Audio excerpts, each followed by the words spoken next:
दोस्तों, हमारे विद्वानों ने प्रार्थना की कि हम 100 साल तक जिएं, लेकिन हम 100 साल तक रोगों के साथ, बीमारियों के साथ, परेशानियों के साथ नहीं, बल्कि पूर्ण स्वास्थ्य के साथ जिए।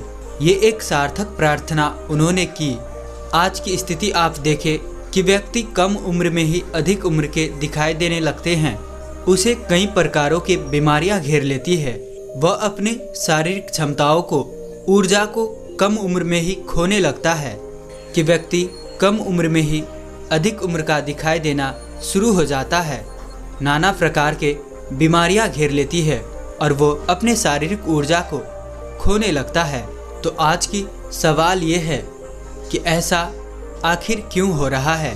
तो दोस्तों, आज मैं आपको ये कह देना चाहता हूँ कि आपको किसी भी प्रकार के ऐसा कोई आहार के बारे में नहीं बताऊँगा, बल्कि आपको एक काम करना है। आपको सिर्फ अपने जीवन शैली में कुछ सुधार लाने हैं। इस विषय को आज हम समझेंगे। आपको यहाँ पर कोई आहार नहीं लेना है, कोई औषधि नहीं लेना है, केवल अपनी जीवन शैली में बदलाव और कुछ महत्वपूर्ण नियमों का ध्यान रखना है। इन नियमों का पालन करके आज भी भारत और जापान के कुछ साधु संत आज भी 100-150 साल आराम से बिना किसी बीमारी के, बिना किसी परेशानी के जी लेते हैं। उनकी उम्र लंबी हो जाती है और ये कुछ नियम निश्चित रूप से आप में भी लागू होगी और आप भी खुद को लंबे समय तक नौजवान और लंबे आयु के बना सकेंगे। और 1 महीने के पालन में ही आपको इनके विशेष लाभ दिखाई देंगे। तो आगे बढ़ते हैं और समझते हैं हमारे पहले विषय को कि अगर आप कुछ शारीरिक नियमों को धारण करते हैं और जीवन शैली में बदलाव लाते हैं तो ये पर्याप्त नहीं होगा। आपको ध्यान देना होगा आपके मानसिक स्थिति के विषय में। हमारे शास्त्रों में कहा गया है कि स्वस्थ क्या है? जिसका मन प्रसन्न है, जिसकी इंद्रियां प्रसन्न है। अगर आपका मन ठीक नहीं है, विचार ठीक नहीं है, मानसिक रोग है, तो ऐसा आपके शरीर का कोई संस्थान नहीं है जहां आपके मन का प्रभाव नहीं पड़ेगा। इसके कारण आप अपनी रोग प्रतिरोधक क्षमताओं को खोने लगेंगे। आपका पाचन ठीक नहीं होगा। आपकी श्वास प्रश्वास की जो प्रक्रिया है वो भी बिगड़ने लगेगी और एक एक कोशिका आपके उससे प्रभावित होगी। तो आपको ये ध्यान देना है आप किसी चिंता, परेशानी या तनाव में ना फंसे। और ये कह देना मात्र पर्याप्त नहीं होगा। हमें ये जानना होगा कि ये परेशानियाँ क्यों आती है। तो इसको आप समझ ले। परेशानियाँ आती है गलत आचरण से, आपके गलत व्यसन से, आपके इंद्रियों के जो व्यसन है उनसे। अगर आप सदाचारी हो जाते हैं, अगर आप सही नियमों को पालन करते हैं, जीवन में सही नियम से चलते हैं, आपके तमोगुणी वृत्तियों को छोड़कर सात्विकता की ओर बढ़ते हैं, तो जीवन में कोई समस्या नहीं आएगी। जीवन में गलत आदतों को छोड़ना होगा, गलत क्रियाओं को, वासनाओं को छोड़ना होगा। तभी आप मानसिक स्तर पर शांत महसूस करते हैं। क्योंकि अगर आप कोई भी भोग भोगते हैं तो उस पर आपको तो क्षणिक सुख दिखाई देंगे, लेकिन उसके साथ विषाद, परेशानियां, मानसिक तनाव, डिप्रेशन आदियों से गुजरना पड़ता है। तो जो हमारा पहला विषय है, आचरण ठीक होना चाहिए।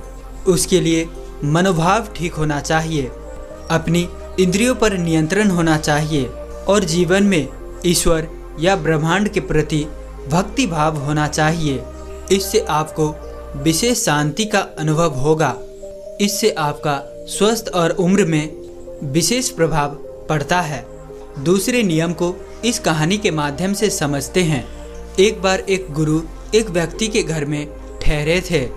वह व्यक्ति उन गुरु से अपने शारीरिक समस्या के बारे में गुरुजी को बताने लगे। वह व्यक्ति को पाचन से संबंधित बहुत अधिक समस्या थी। उसका भोजन ठीक से हजम नहीं होता था। वात पित्त की समस्या उसे बहुत ज़्यादा बनी रहती थी। वह गुरुजी ने उस व्यक्ति को कुछ जीवन शैली के नियम बताए, कुछ आहार के नियम बताए जिससे कि व्यक्ति को स्वाभाविक लाभ होता है। लेकिन हर व्यक्ति को कोई भी एकदम से नहीं समझ सकता है वह क्या गलती कर रहा है। जब गुरुजी वह व्यक्ति के साथ भोजन करने लगे और कुछ देर बाद वह व्यक्ति की पत्नी ने गुरुजी और उसके लिए भोजन परोसा और गुरु और वह व्यक्ति एक साथ भोजन करने लगे।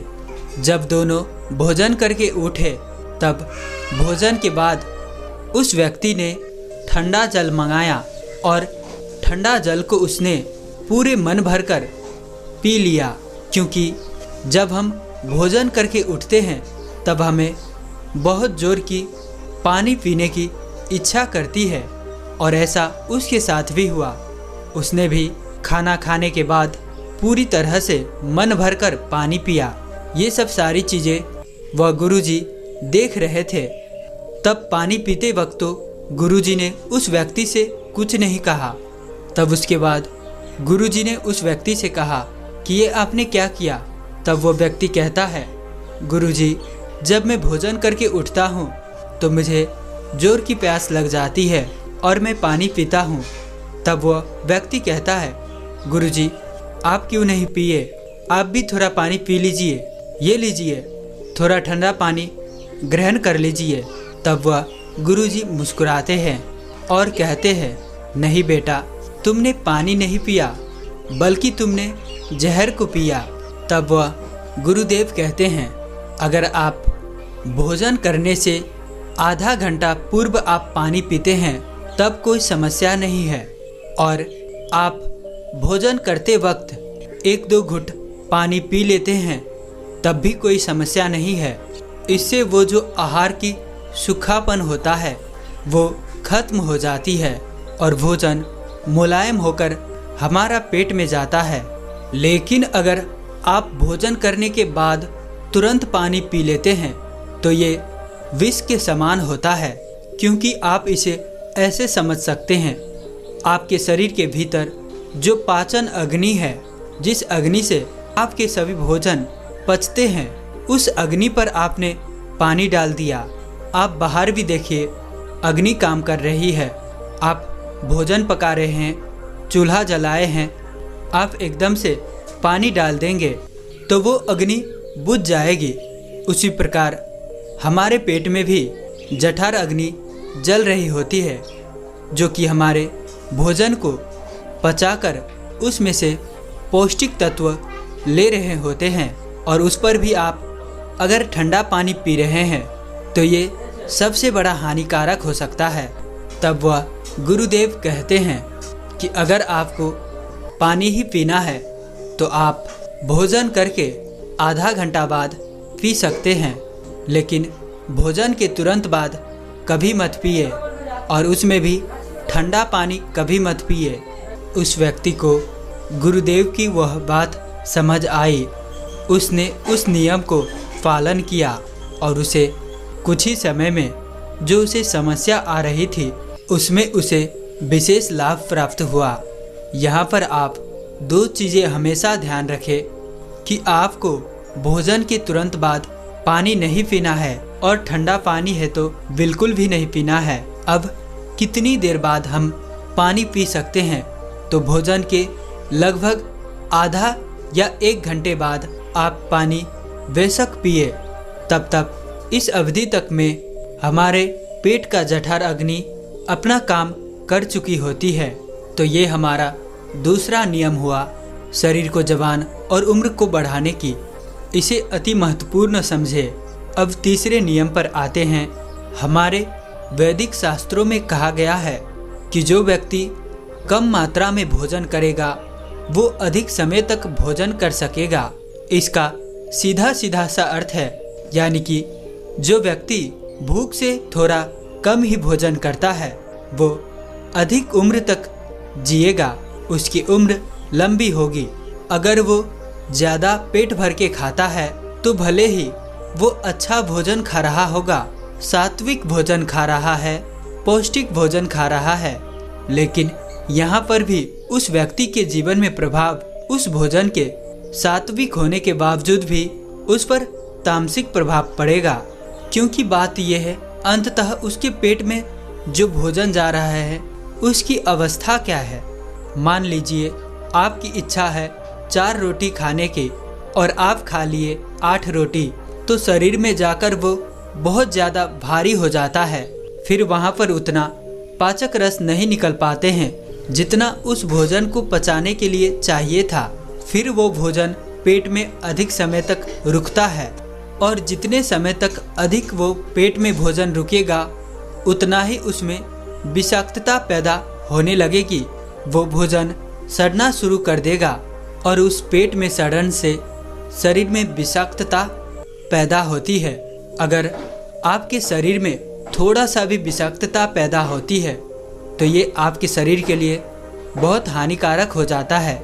जैसे कि मान लीजिए आप दूध में थोड़ी सी दही दे देते हैं तो वो पूरे दूध को दही बना देता है। इसी प्रकार शरीर की थोड़ी सी विषाक्तता हमारे पूरे शरीर को विषाक्त बना देता है। और यदि आप भूख से कम भोजन करते हैं तो कभी आपने अपक्य भोजन कर लिया, यानी आप थोड़ा कच्चा भोजन भी कर लिया, तो आपके शरीर के लिए वो हानिकारक नहीं होगा, वो भी अच्छे से पच जाएगा और आपके शरीर को लाभ प्रदान करेगा। आपको वो हानि नहीं करेगा क्योंकि भोजन की मात्रा ठीक है, आपका शरीर उसे पचा लेगा। कभी भी ध्यान रखें, भले ही अच्छा सात्विक पौष्टिक भोजन है, आप इच्छा मात्रा के जितना भी नहीं, उससे थोड़ा कम भोजन लेंगे तो आप हल्का महसूस करेंगे। जीवन में तामसिकता नहीं होगी, कोई आलस्य, कोई परेशानी नहीं होगी और इससे आप लंबे समय तक जवान और स्वस्थ जीवन जिएंगे। चौथे नियम को समझते हैं कि आपको अपने सोने का, उठने का समय एक रखना है। इस पर अक्सर व्यक्ति आजकल ध्यान नहीं देता। कभी वो 8 बजे उठता, कभी वो 6 बजे, कभी वो 10 बजे, तो कभी वो 5 बजे उठ जाता और कभी वो 11 बजे, कभी 8 बजे, कभी 9 बजे, तो कभी 12 बजे सो जाता है। व्यक्ति के सोने और उठने का कभी एक समय नहीं है। ये आचरण हमारे जवानी को कम करने में और उम्र को घटाने में बहुत ज़्यादा असर करता है। यूँ तो आपको रात्रि में 9 से 10 के बीच में सही समय में सो जाना है और सुबह ब्रह्म मुहूर्त में लगभग आपको 4 से 6 के बीच में उठ जाना है। लेकिन आपको 4 बजे उठ जाने का प्रयास करना है और यदि आप 4 बजे नहीं उठ पाते हैं तो आप ज़्यादा से ज़्यादा अधिक में 6 बजे तक में जैसे भी करके उठ जाना है। कुछ समय तक 6 बजे उठे और आप धीरे धीरे कम करके 4 बजे उठने का आदत बनाएं और धीरे धीरे करके आपको सोने और उठने के समय को एक निश्चित समय पर ला कर रखें। इससे आपके शरीर को उस प्रकार से ढलने में सुविधा होगी। आपके जो शारीरिक अवधि है, समय है, उसका समय निश्चित होगी और आप जब समय पर नहीं उठते हैं तो आपको कब्ज, पित्त आदि की समस्या होगी। आपके पाचन प्रक्रिया बिगड़ने लगेंगे और विभिन्न प्रकार के बीमारियां भी उत्पन्न होने लगते हैं अगर हम सही समय पर न सोए और न जागे तो।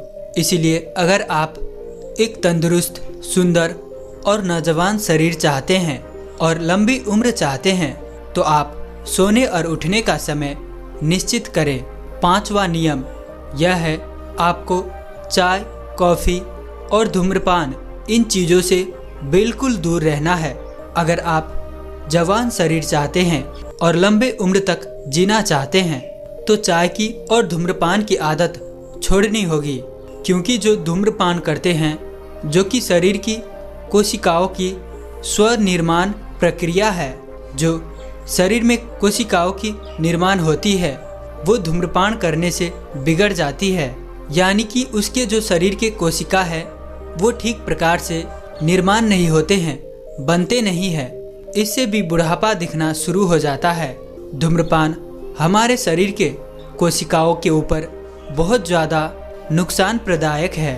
तो जो व्यक्ति चाय, कॉफ़ी और धूम्रपान के प्रयोग करता है उसके पूरे शरीर पर, उसके पूरे प्रणाली पर हर अंगों पर, कोशिकाओं पर इसका नकारात्मक प्रभाव पड़ता है और साथ ही इससे व्यक्ति का स्वास्थ्य तो बिगड़ता ही है और वो व्यक्ति जल्द ही बूढ़ा होने लगता है।